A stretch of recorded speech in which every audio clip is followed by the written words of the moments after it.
Hello and welcome to Transforming Tomorrow, the podcast from the Pentland Centre for Sustainability and Business here at Lancaster University Management School. I'm Paul Turner. And I'm Professor Jan Bebbington. Now Jan, we've got another PhD researcher in here, another one of the magnificent cohort of PhDs that we have across Lancaster University, and we're going to be talking about all things to do with connections with nature. And connections with nature are really important for people who care about the planet and therefore what we might do as a result of worrying about some parts of the natural world. So, who have we got? Well, Jan, today we're joined by Matt Healey, who, as well as being a PhD researcher, is also a former outdoor education instructor, and he's got a long career behind him before he came here and started working in the management school. Welcome, Matt. Welcome, I'm really pleased to be here. Thanks for having me. First of all, Matt, let's talk about your life before academia, what you did in the past and how this led you to have an interest in sustainability. It seems like a dim and distant past when I actually think back. I think my career in the outdoors started in the early to mid-90s, really, and it was based on just having an affinity for being in nature, having grown up in a rural environment and gone to school in a rural environment. It felt quite natural to continue my career into the natural environment. But what became apparent to me quite quickly was actually when I talked to some of my peers after I left school, they found the natural environment actually quite intimidating and sometimes quite scary. So I realised that I had a bit of an opportunity there to kind of mobilise my comfortableness in nature, if you like, and also my passion for some outdoor sports, to follow that into a career. And how did your career map out then in outdoor education? So when you join through the kind of route that I took, which was through a practitioner route, so I think I was one of the first people, if not the first person in the country, to get an NVQ level 3 in outdoor education. And people probably won't remember what NVQs were, but they were a kind of a vocational qualification that were quite popular for quite a long time.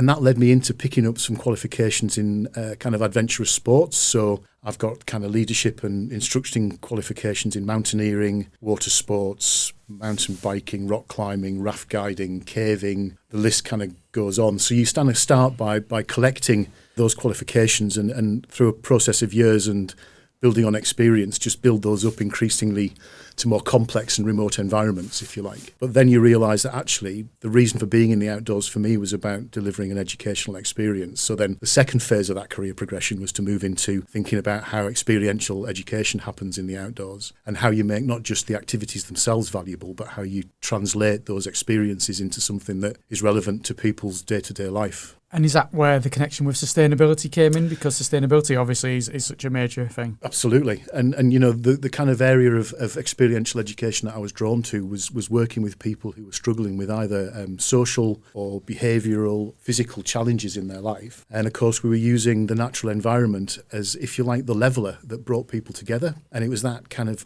almost like an objective nature experience that everybody experienced in the same way, irrespective of their background, that means that you suddenly realise how important that environment is, not just in that context, but in a wider context. And then how did the shift go between that career and coming here to study for a PhD? Well, that's a really good question, and it wasn't planned. It was quite serendipitous. So I was working for a large, if not the largest, provider of outdoor and experiential education in the Southern Hemisphere, based in Australia. The back end of 2019, Australia suffered absolute catastrophic forest fires. And I don't know whether people can remember footage on the news, but it pretty much wiped out all of the national parks in Australia, which was obviously the area in which we were using for most of our expedition programs and long adventure programs.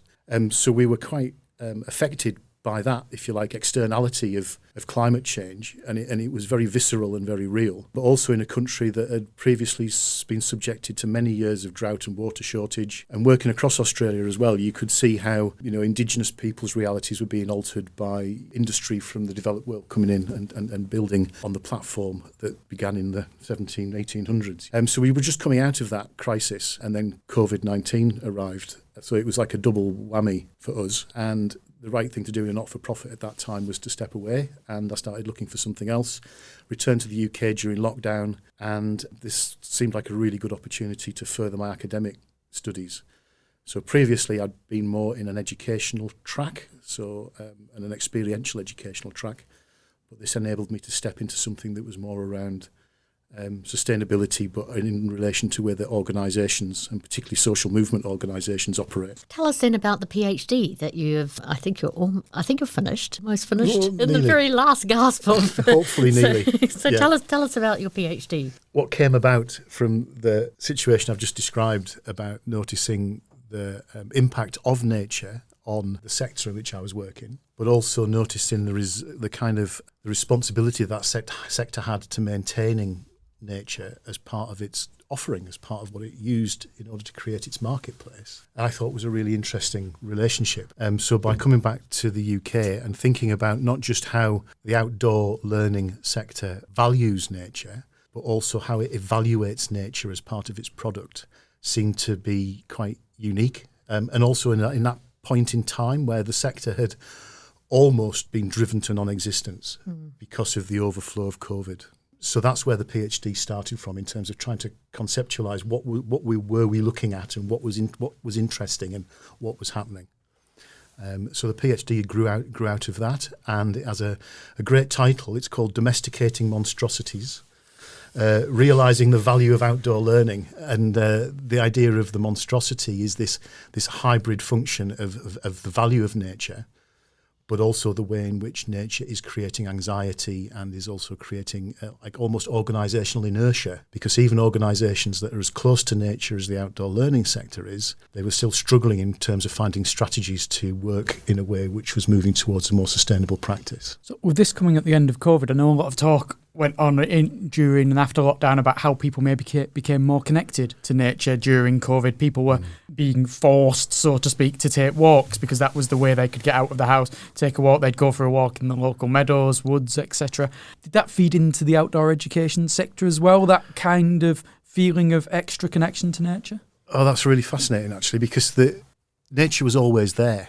So I don't think it was people coming towards nature. It was more like nature was more apparent because everything else had stopped. And this kind of goes into my thesis in so much as we have this idea of separating ourselves from nature and seeing nature as a separate entity. But in fact, we are nature. So if we take away all the noise that the human race has managed to create around itself over the last few millennia, then actually nature is still there and we are still part of nature. So I think that was for me, that was the resonance that came out of the COVID period, where people appreciated nature because suddenly they had the opportunity to realise that it had always been there, they'd just never noticed it. And this ties in a little bit with another part of your work, which goes in with perceiving nature from a human-centred perspective rather than from the perspective of nature itself, and the importance of not necessarily always putting it straight from what can nature do for us, that kind of attitude. Yeah, absolutely. And it's quite a difficult shift for people to make, to start seeing themselves as a subset of nature rather than seeing nature as a subset of humanity.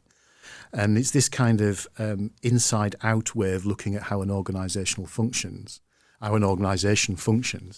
in terms of imagining how it's not about an organisation creating an innovation and taking it out into the world. It's about looking out into the world and working out what innovations need to be done and bringing them back into the organisation. And that's kind of where outdoor learning's been for a long time. But because of its durability over the last almost 150 years in its modern form, it's become quite path dependent on the same materialistic and economic values that every other business has. And within that, you used a really interesting phrase, nature connection and nature connectedness. What is that, and can it be measured in any... I don't think it can be measured in an objective way, but could you tell if you had more or less of it, I suppose, as far as I would go on the measurement side? Yes, look, I mean, the value of nature is intangible, right? And that's always the problem when you're trying to talk to folks about the value of it and why they should subscribe to supporting it.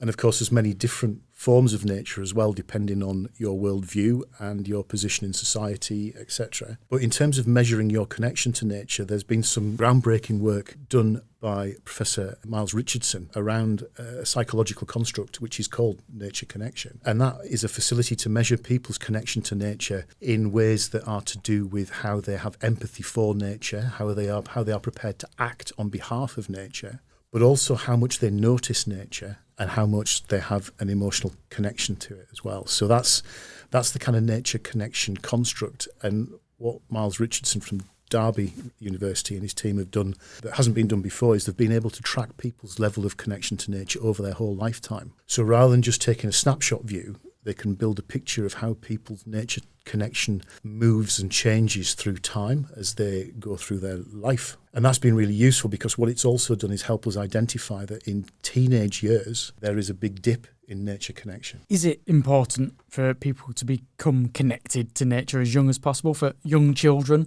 to get there? Does that influence how connected they are to nature throughout their lives? Oh, absolutely. I mean, the other thing that the recent research showed was that the UK has got the lowest connection to nature of any country in Europe. And comparisons are made between the connection to nature and the, let's say, penetration of smartphones into society and the relative wealth of European countries. So there's some interesting things that come out of that. But what is fundamental is that the research shows that if you have a modest connection to nature, then it's very easy to build on that and create and foster a deeper connection. But if your level of empathy is zero, you've got some heavy lifting to do to get on the scale. And that's where thinking about the value of nature in the context of outdoor learning, particularly with younger children, early years, foundation stage even, is really, really critical. Would this be something like my daughter, for instance, is going on an outdoor experience workshop up in the lakes as part of an overnight stay, her first overnight stay? They'll be staying near Windermere and they'll be out in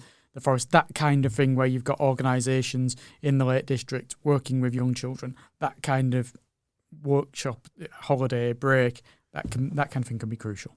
It can, but I think the devil is in the detail, and I've got to fly the flag for the outdoor learning sector in so much as engaging people with nature in a way that maintains, if you like, a durable and long-lasting effect in their life is something which is quite a technical process to orchestrate from an educational and learning point of view. So yeah, passively absorbing nature as part of a holiday in a beautiful place will, draw attention to nature. But in terms of how you then elicit that enough to make a behavioural change that lasts somebody's lifestyle and affects the decisions they make in their life as a consumer, let's say, is a much more involved and deliberate process, as I would say. So some research shows that just watching Attenborough TV documentaries creates a huge amount of affinity for nature in people. But that's not the same as spending, every day in your garden nurturing plants, thinking about the biodiversity and the different species that you've got.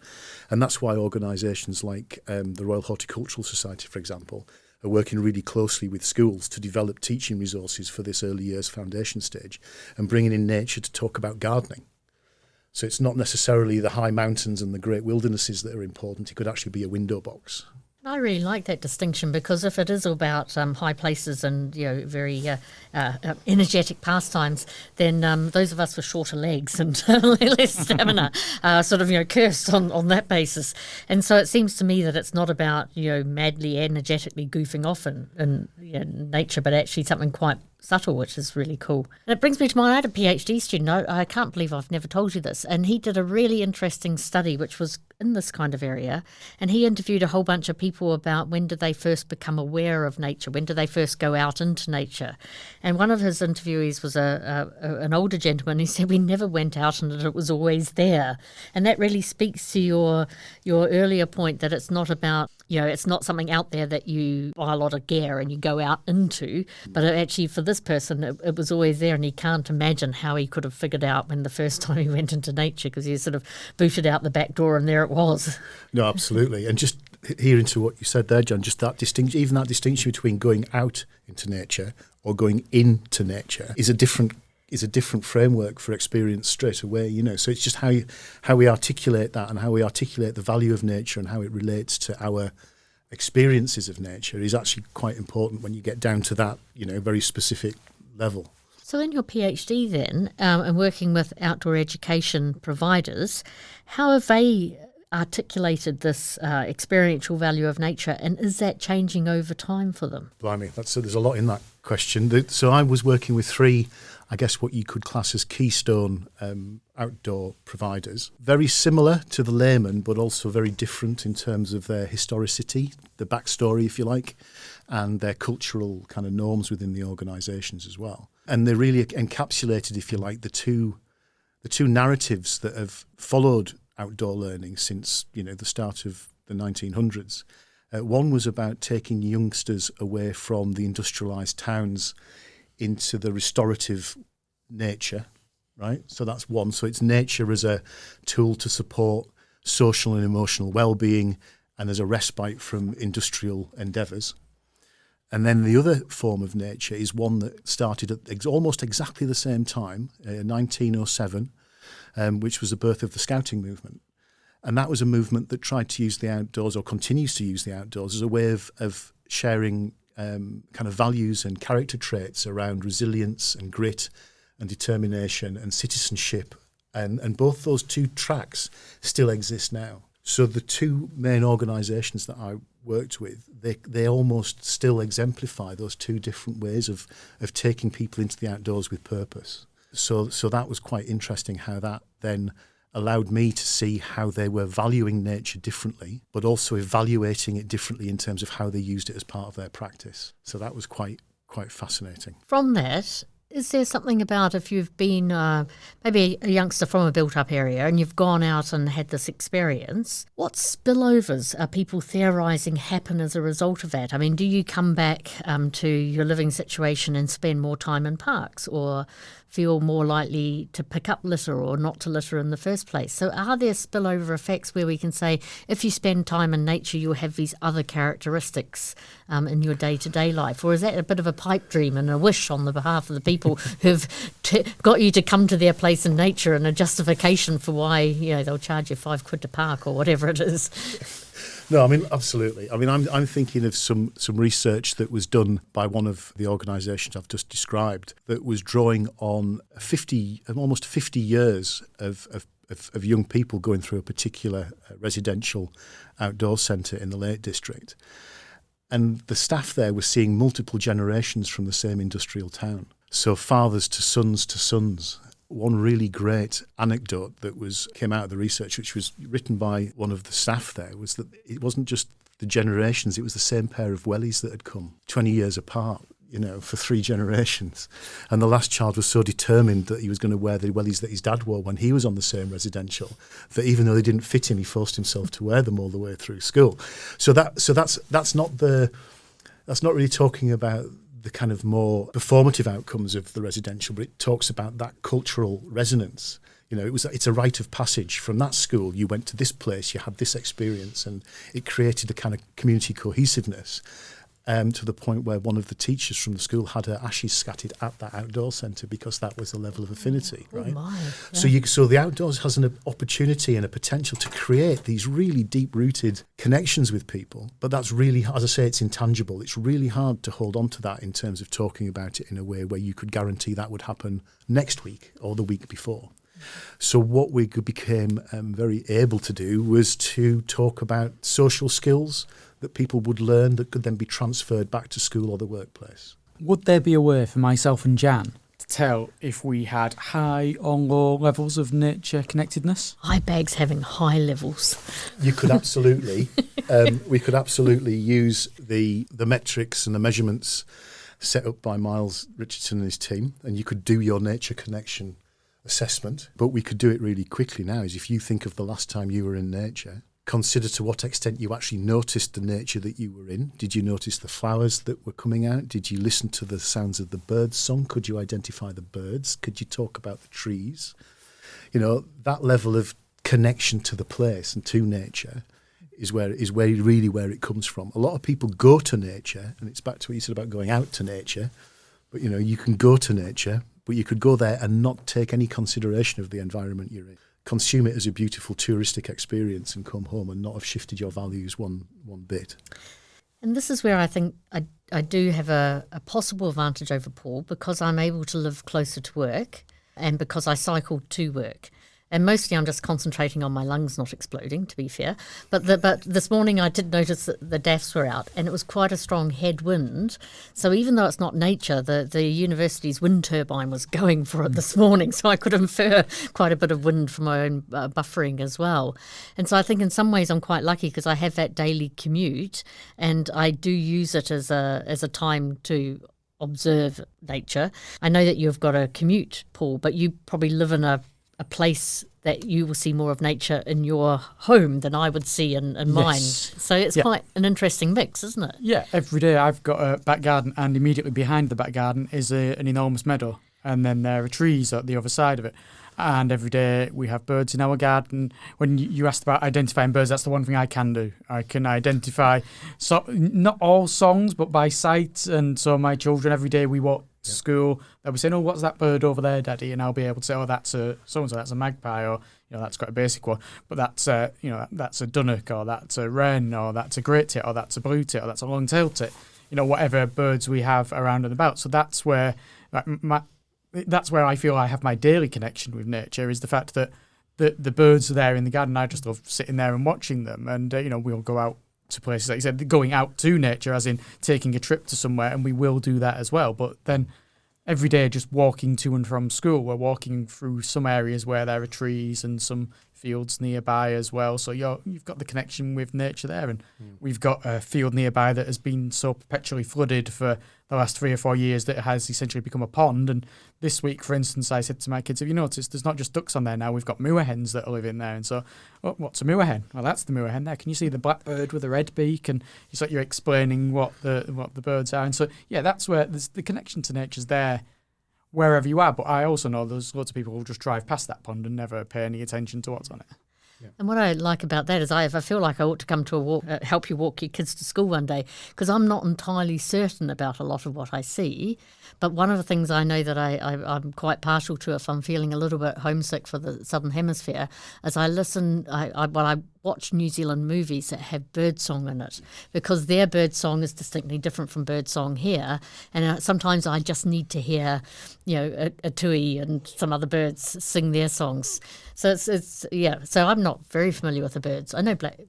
Blackbirds got a very distinctive call. But the sounds of nature can be so distinctive. Well, that sounds like you've got an affinity for not just nature, but that place in which you live, and you would act on behalf of that place in order to maintain that access to the moor hens for your children, for example. So that's starting now to build a picture of how connected you are to nature, because it's not just that you can identify nature and you appreciate you're in nature, that you can identify different elements of the biodiversity, but actually I'm getting a sense that if that became threatened by something, you would be in a position to act. And I think that's where we're trying to get that level of nature connection mobilised in young people as they come through their school system, is that when they leave, whether they leave at school or whether they leave at university level or beyond, they're making decisions for the betterment of everybody because of their affinity to nature, and that's the key for me. Bizarrely, actually, when it comes to the moor hen, when it goes, it's a positive sign, because it means the flooded field, which shouldn't be flooded, Absolutely. is actually back to being what it should be, because it's a semi-field, semi-like green in a suburban area. So therefore, it's something that kids can play on when it's dry. It's just it hasn't been dry for I don't know how long. So picking up that motivation to act on behalf of and to protect or to sustain nature. Sometimes hear that you can't save what you don't love, and I don't know if love is the right word in this context, but is there something about what will help youngsters and adults as well think about nature preservation, either from their outdoor education experiences or the degree of nature embeddedness?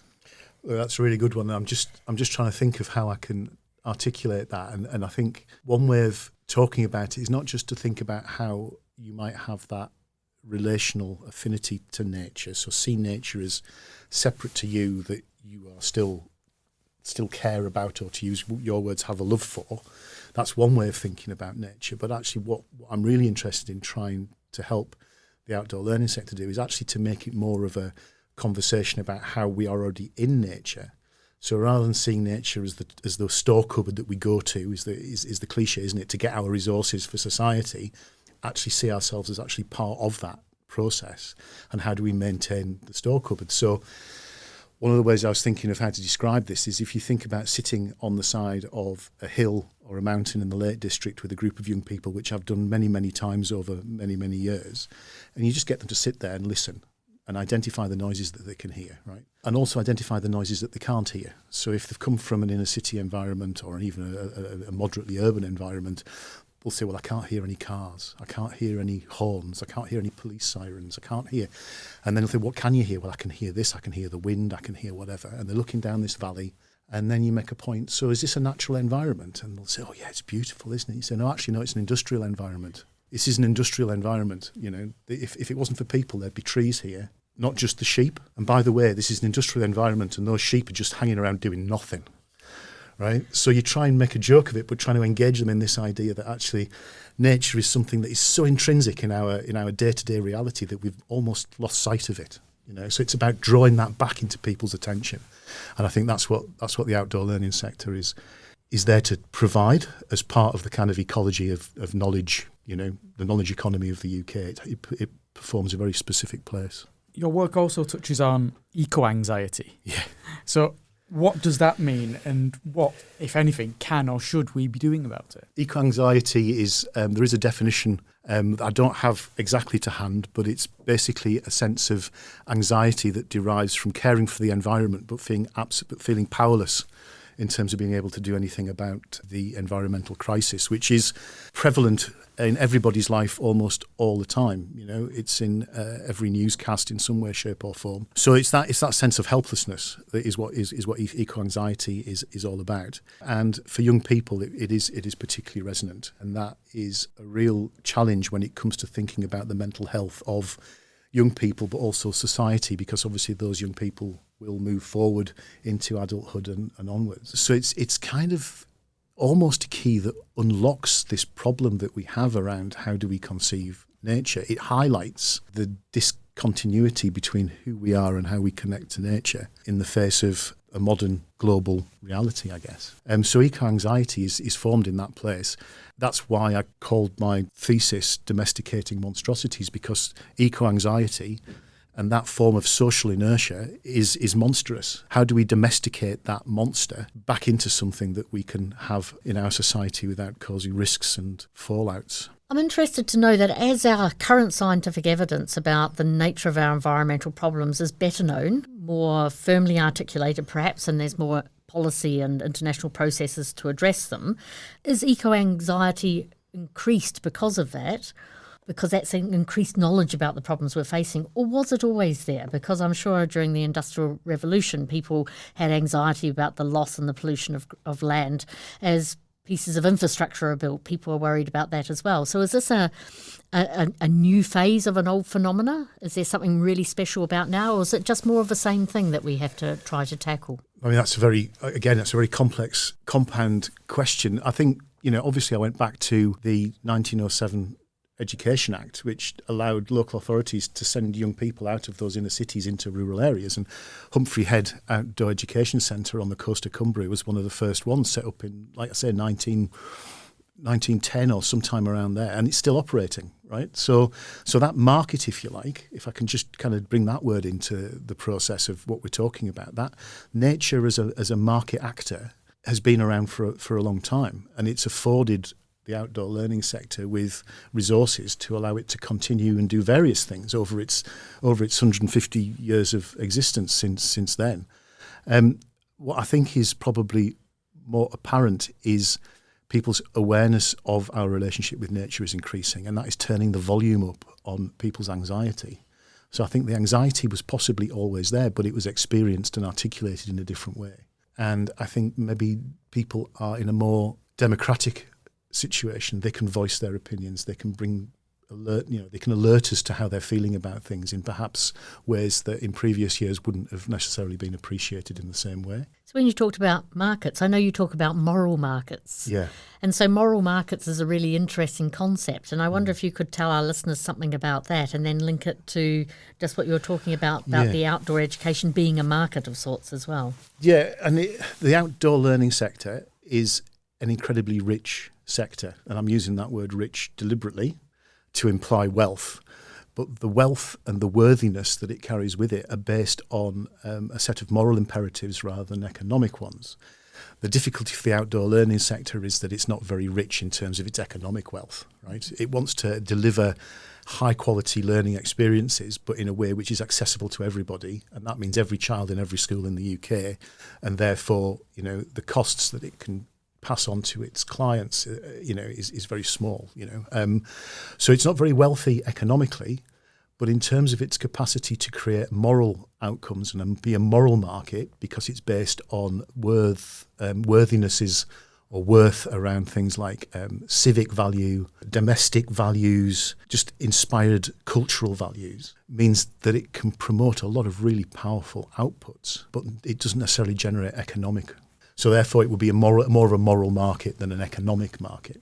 Before we draw to a close, I just want to have a little shift. Yeah, your current work, and discuss that a little bit, because you're currently working on Project Inspire with Dr. Joanne Larty, who's going to be our guest next week on the podcast. That's involving working with businesses on best practice around sustainability, etc., and recognition of that. Can you just tell us a little bit about that and how, if at all, it ties in with the work you've done with regards to nature connectedness and your PhD? I think the crossover between the work that I've been doing and obviously the work that Joanne's been doing is we're looking at leverage points, if you like. And a leverage point is using a particular social theory on how change happens, and by finding different areas where you can apply the least amount of force to get the most amount of impact in terms of societal change or societal shift is where we're both kind of collectively thinking, particularly around helping organisations of whatever type transition towards a more sustainable.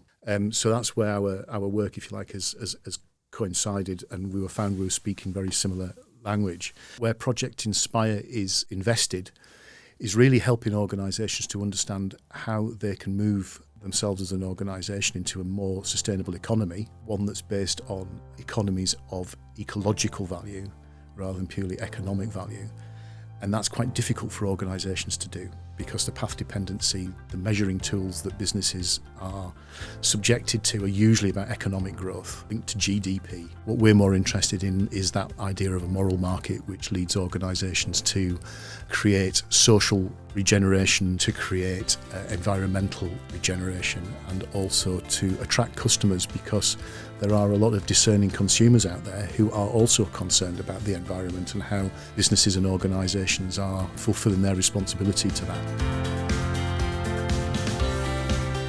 Thank you very much, Matt. It's been brilliant. I like to discover that it seems we are in some way connected to nature, Jan. We've got a reasonable level of nature connectedness. And what I liked about that measure is that it's not about necessarily having to have the time and the access to a motor vehicle and the money to go out and be somewhere where it happens to you, but it happens in everyday parts of life. I like that part of it. Thanks, Matt. Thank you. It's been my pleasure. As I've already mentioned, next week we are going to be joined by your partner in crime on Project Inspire, Dr. Joanne Larty, and she'll give us a lot more of an in-depth look at that project.